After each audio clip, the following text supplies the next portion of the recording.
I've spoken to other brain injury support groups to let them know about my path to recovery and how I kind of focus on trying to make myself better and how I found different avenues to improve myself to help my overall recovery and build my self-esteem, and realizing things or aspects of my life were going to be different and how I coped with those things. It's very fortunate that you didn't have a passenger in the car, that the passenger side was hit instead of the driver's side, because it looks like it was one heck of an accident. Yeah, it was the car, my girlfriend at the time's car. She stayed at my apartment, and I just was driving to work because I was running late. And she wanted to stay, and because she stayed, as she said that if I was going to work, I would have been the one driving. So that is one good thing. That was a blessing. I don't have to carry with me is that someone died while I was driving to work. Oh yeah, I'm so happy that no one else was injured. I had enough to deal with on a daily basis, just trying to recover, much less having to worry about what happened to somebody else, if they would have been injured or even possibly killed. Yeah. No, it's crazy. Actually, with that in mind, when I woke up in the hospital after my injury, after being in coma, and after the drugs wore off, and my first memory was February 21st, being discharged, and I wake up and I see my mom next to me, and the first thing I'm like, what the hell is going on in my mind? My mom tells me I was in a car accident. My first word waking up, being conscious is, whose fault was it? Because I didn't want to find out I almost killed someone, but he's like, no, someone hit you. Hello, David. Hello, how are you doing today? I'm doing the best I can every day as a traumatic brain injury survivor. So I'm sure that you understand that all too well. You've written a book. Please tell us what inspired you to write the book. In January 2007, I was in a car accident, T-boned by a red light runner, suffered traumatic brain injury, suffered a left frontal lobe hemorrhagic contusion, a subarachnoid hemorrhage, a diffuse axonal injury with deep white matter shear injury in the corpus callosum, multiple right rear fractures, respiratory failure. So I was in a bad way.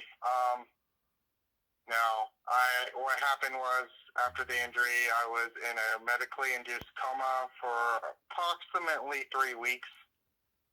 And then I was released to rehabilitation, came out of that, and eventually went home around the Ides of March. So it was around March 15th, March 16th. Anyway, everything happened, and eventually I decided where I was in my life, I wanted to go back to school. So I went to Arizona State University. First I went out to GCC. I went to GCC, competed in speech and debate, forensics, won some awards, graduated with my general associate's degree so I could save money on tuition, and went up to ASU, got 2 bachelor's degrees, one in communication, one in English, summa cum laude, and I earned them. That means highest of the high.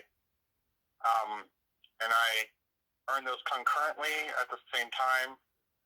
And then I went off into the workforce after graduating, wasn't really satisfied. And lo and behold, the Arizona Teachers Academy is announced by Governor Doug Ducey as a way to mitigate the teacher shortage in Arizona.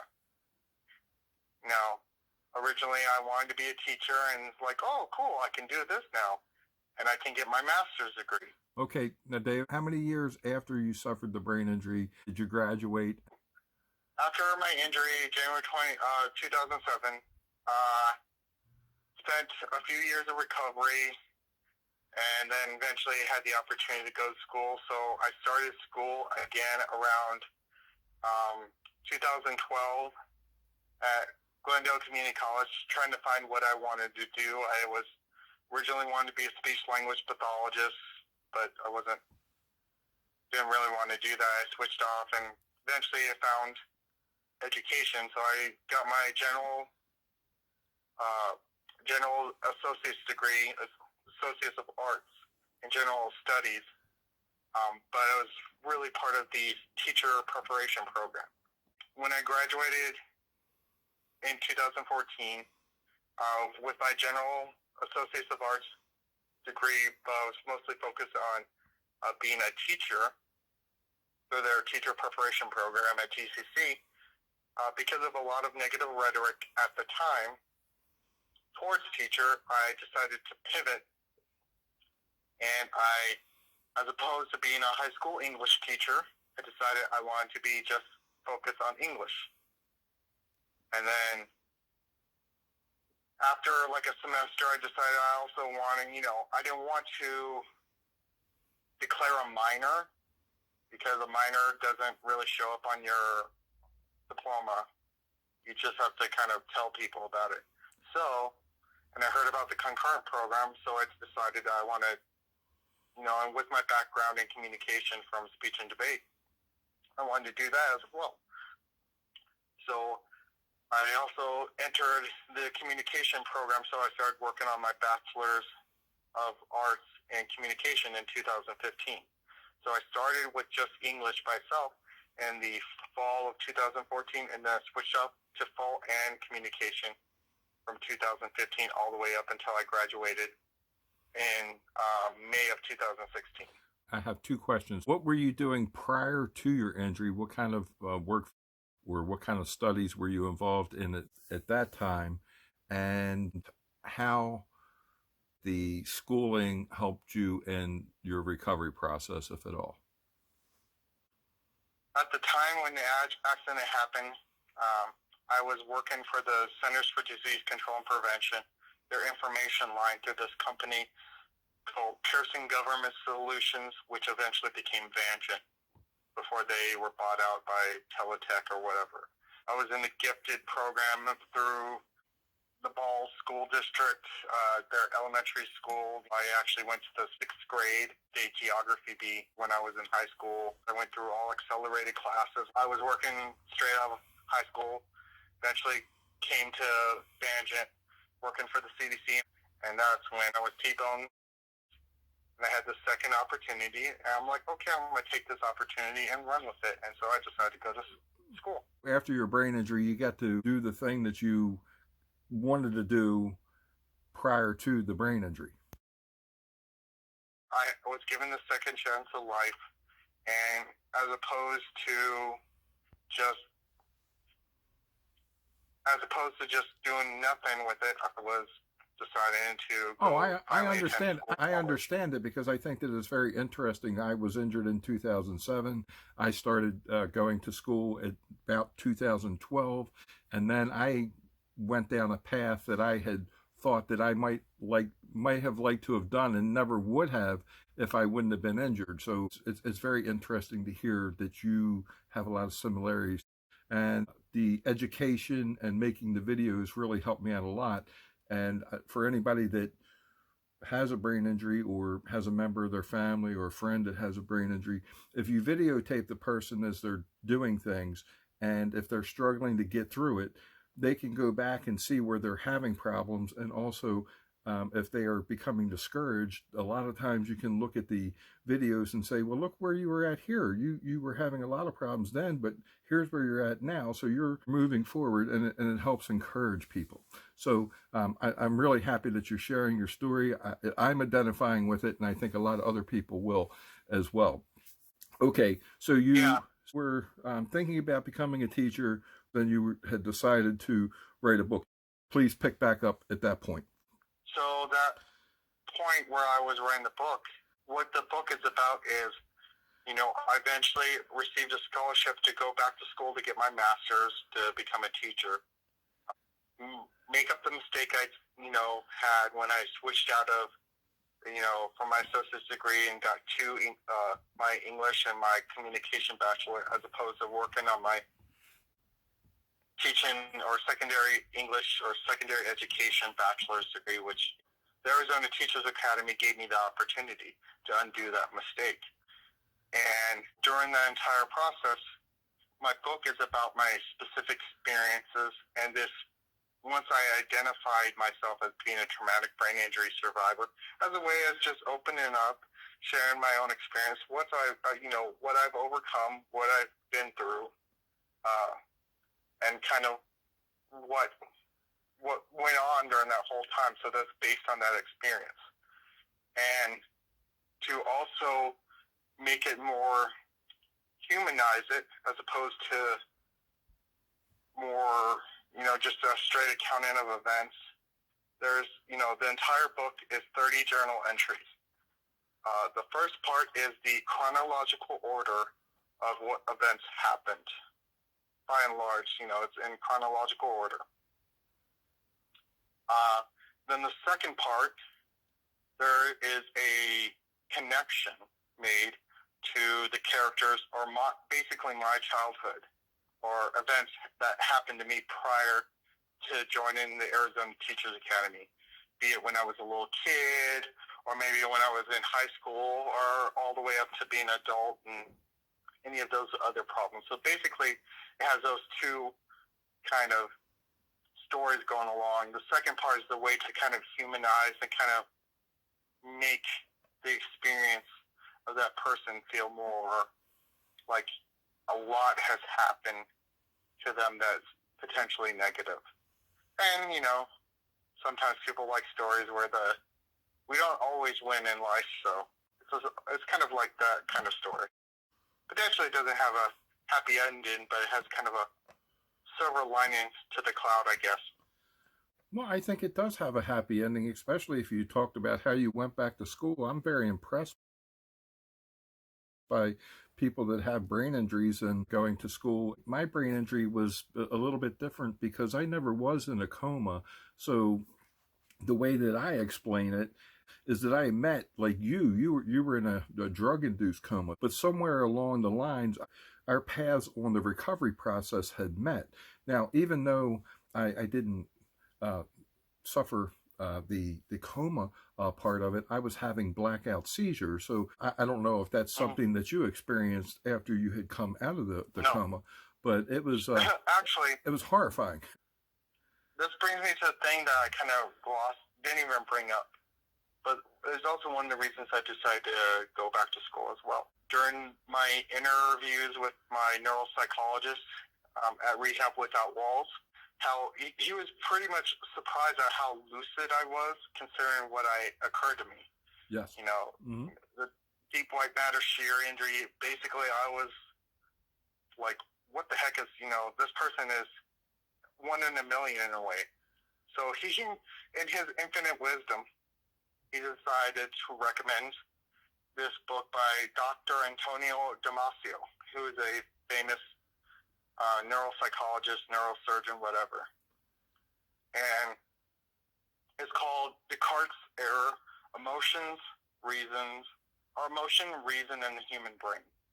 And it's a study about one of his patients who suffered a left frontal lobe injury specifically caused by a tumor, and he intersects that with the story of Phineas Gage. Do you know who Phineas Gage is? I've heard the name, but I do not recall the story. Okay. Back into the 1800s or so, Phineas Gage was working on the railroad, and they were blasting out land to lay down track. Okay, and I do know this story. It went right through his head. It went like through his eye and through his head. Yeah, he survived. How the hell did he survive? Absolutely. And so he did survive, but he eventually people started to notice his little changes in his emotions, the way he acted, and that's basically what Dr. Damasio was comparing. Left frontal lobe injuries can potentially cause people to act differently. Yes. Did that happen with you, or were you basically the same person? By and large, because it's like my viewpoint, my internal dialogue, how I view myself. I'm always the same. Okay, good. But, there's. Well, I feel very sorry. I feel I feel very sorry for people that they do change so much instead of. I mean, there are some. I have heard some stories, and not sharing any names, so I don't mind sharing this little bit of information. Where one particular gentleman was going to therapy, and he was sharing that he wasn't exactly living the right life. He was a little too wild, I'll say, and after the injury, it changed him. And he did share the story of the kind of person he was before, and then he became a God-fearing person and a much better person, and shared his story. So in his particular case, but for the most part, people that can't remember anything about their life is totally amazing. A woman had a accident, and she couldn't remember her husband, and they were just recently married. She fell in love with him again because he had helped her out so much and he cared about her. And even though she didn't remember anything about the life they had before, she still fell in love with him again. And I thought that was a great story. But at the same time, how sad that she couldn't remember all that stuff from before. And so those shared experiences that were lost forever. Traumatic brain injuries are really amazing. And I just had watched a video about a woman who had gotten the COVID shot, and she was talking about how she became very sensitive to sound and light and things of that nature, and how she was having excruciating headaches. And I'm like, wow, that's pretty amazing, because of course, I'm sure you more than likely experienced that just like I did. I laid in a bed for years before I could get out of the quiet, dark room. I was in a semi-comatose state. It was quite the experience, and I'm going to thank God right now for helping me with a lot of hard work on my part to get back to the point of where I am at in life. Okay, so what kind of challenges did you find with writing the book? Writing that book, the basic challenge is just making sure it's in order. So, like trying to decide how you're going to have the story play out. And in my case, I was kind of outraged about how I was treated because I had a traumatic brain injury, and I wrote the book as kind of a response to that. And when I was in the Teachers Academy, I had these journal entries that I had to do weekly. So it was just, how was I going to tell the story? So the best way to do it for me was these journal entries throughout this course of this character's life and what he went through and what brought him to becoming part of the Arizona Teachers Academy in the first place. All these things that happened to this character named Sam. And it wasn't really difficult for me because one of the things that happens to traumatic brain injury survivors is some of them, by and large, can have what is called, they suffer from impulsivity. Well, a lot of people without brain injuries suffer from that. I believe. A lot of people in general, but it's one of those symptoms that,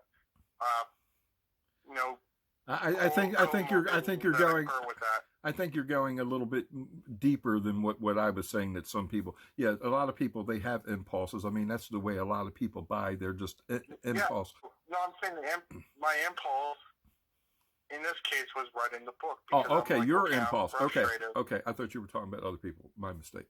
Okay, so your impulse was to, you became very dedicated. You saw, you became focused on that. Hyper-focused. Yes, okay. Yeah, so, I mean, it just, like, what happened, because I had attention deficit hyperactivity disorder before. Mm-hmm. I was diagnosed with that ailment when I was a child.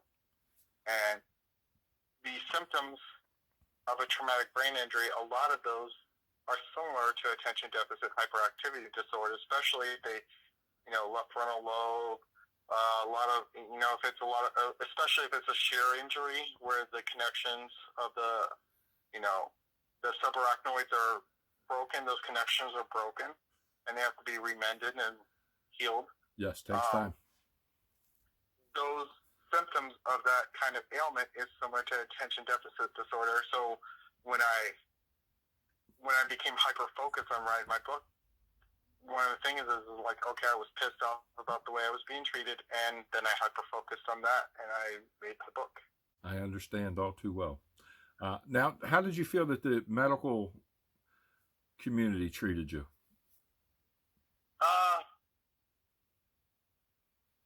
At the time, oh gosh, I'm so thankful.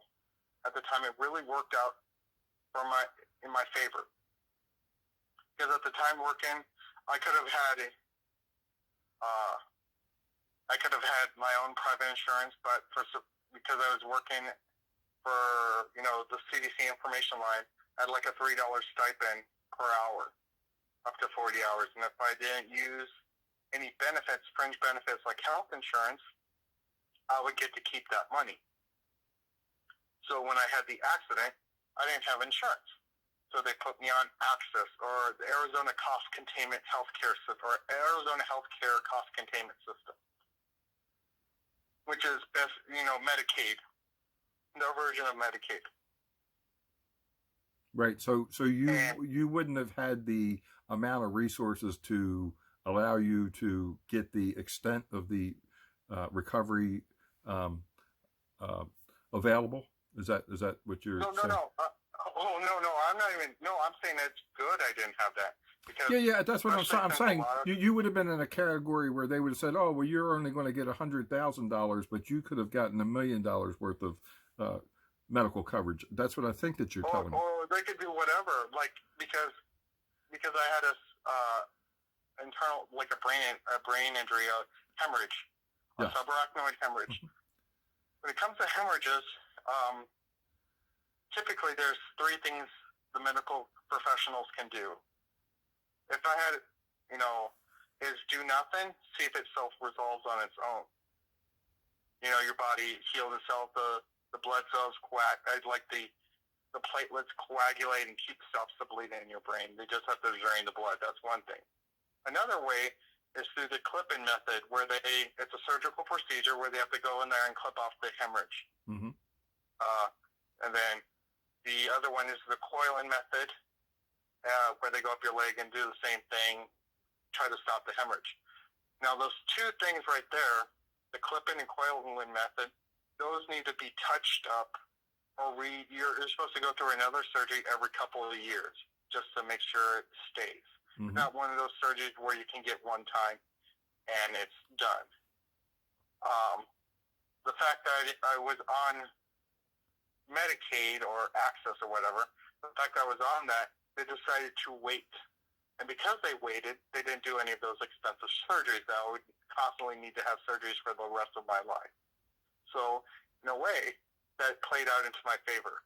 I was very fortunate. So. I'm glad that you have some positives there. Did your schooling and writing the book, did that help you cognitively move forward from the brain injury? Going to school and graduating would probably be the area where, like, winning my first award at doing programmed oral interpretation probably would be the biggest effect of building up self-esteem after suffering a traumatic brain injury. Mm-hmm. All of these are just, like, even writing the book is just bringing air to the fact that people that suffer a brain injury are often the victims of being mistreated. And because they can't often speak up for themselves, yes. I wrote the book for people like me, who want to speak up. So, and I had the ability, thankfully, because of the way my injury aligned itself, to write a book. I fully understand that. Okay, so is there anything that you didn't share already that you would like to share? Okay. Just overall, I just think the way, as a society, no matter how much a person recovers from a brain injury, if they disclose that to anyone, it's going to create a negative stigma no matter how much. They could be a freaking rocket scientist and being able and land the first manned spacecraft on Mars, but if the society found out that the person has a brain injury, there's going to be a tinge of people like, I could have done that, or he's not as good as me. That person will, no matter what they do, will be minimized. Well, So, there's people that have made it to Congress that actually suffered brain injuries. I don't think that they have the stigmatism label to them, but I do 100% understand what you were saying, because I got into the political field, and three people that were my opponents tried to use that against me. But I love it when they do, because I get to point out what buttheads they are, for one, and on top of that, I make them look like they're going backwards. So, yeah. so me having a brain injury, I'm out there doing all these different things in the community and shooting videos and helping people all the time. If someone has a problem, and I'm aware of it, and then I feel that I can help them out and get them to assistance or anything like that, I knock on their door. So I search them out. They don't have to search me out. And I know what it's like to go through a pure and living hell in life, and how to struggle and try to have resources and all those kind of things, and how you're denied many times. So I understand these things, and how important the things that you're being denied for at different times, just how crucial that is. I was very blessed to get the Social Security the first time. I don't know what it's like to have to fight for that, but I was injured on the job, and unfortunately, workers' compensation is the biggest nightmare I've ever been through in my life. They didn't help out, and they did not provide the medical help that I could. They denied everything, denied, deflect, delay, and the resources weren't there. So at a certain point in time, I realized, and this is for everybody else, and I don't mind sharing with you too, but I realized that I was doing the work myself, and that because I was trying to get them to help me, that they were just making things worse. So I had to put them on the side, and I said, "The heck with them, man! I'm doing this on my own. I'm making my own recovery here, making videos and writing." The reason I was asking you about the writing and making videos helped me out tremendously. So anyone out there that has a brain injury or has a family member, writing can help out a lot. Don't worry about where you start out at. Doesn't have to make any sense. I scribble down notes all the time. Every day I'd be watching TV, just writing things down and trying to contact and connect with people. And that helps out a lot. It helped me out tremendously.